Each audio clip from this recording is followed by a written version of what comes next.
بسم اللہ الرحمن الرحیم وَنُنَزِّلُ مِنَ الْقُرْآنِ مَا هُوَ شِفَاءٌ وَرَحْمَةٌ لِّلْمُؤْمِنِينَ وَلَا يَزِيدُ الظَّالِمِينَ إِلَّا خَسَارًا۔ بسم اللہ الرحمن الرحیم۔ مجھے ایک بات پتہ چلی کل، ایک خاتون نے مجھے بتایا والدین کے لیے دعا مانگنے کی کیا اہمیت ہے۔ جو والدین مر گئے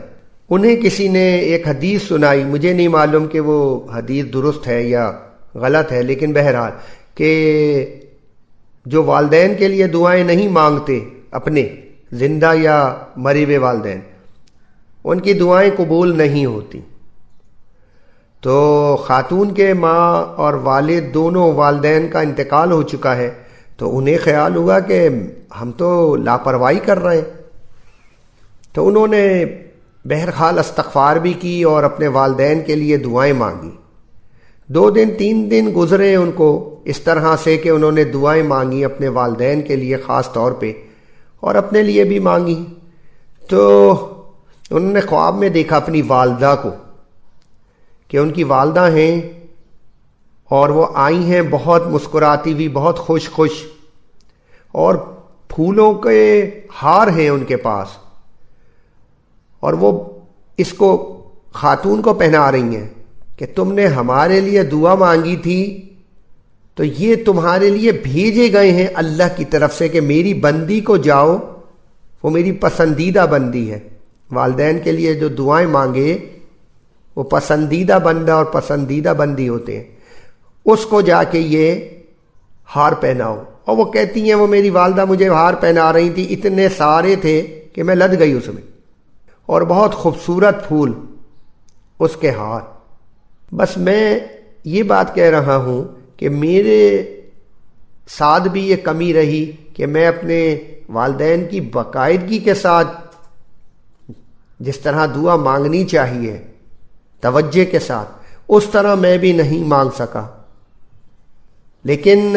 بہرحال کچھ تو ہے کہ انہوں نے پھر خواب میں دیکھا والدہ صاحبہ کو اپنی اس طرح سے۔ تو مانگیے والدین کے لیے، اگر ہیں زندہ تو پھر ان کی خدمت بھی کیجیے اور ان کا حق ادا کیجیے،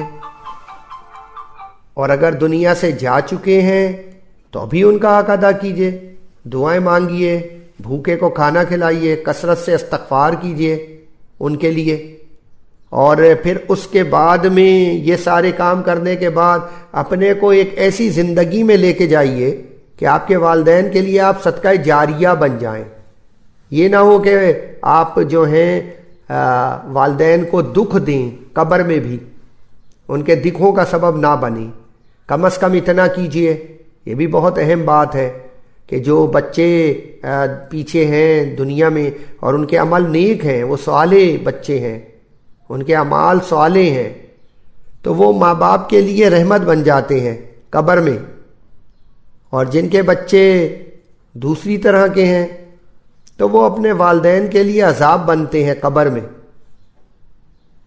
یعنی اولاد وہ حرکتیں کرتی ہے، وہ عمل کرتی ہے کہ والدین کو قبر میں بھی بے سکونی رہتی ہے، بچوں کی طرف سے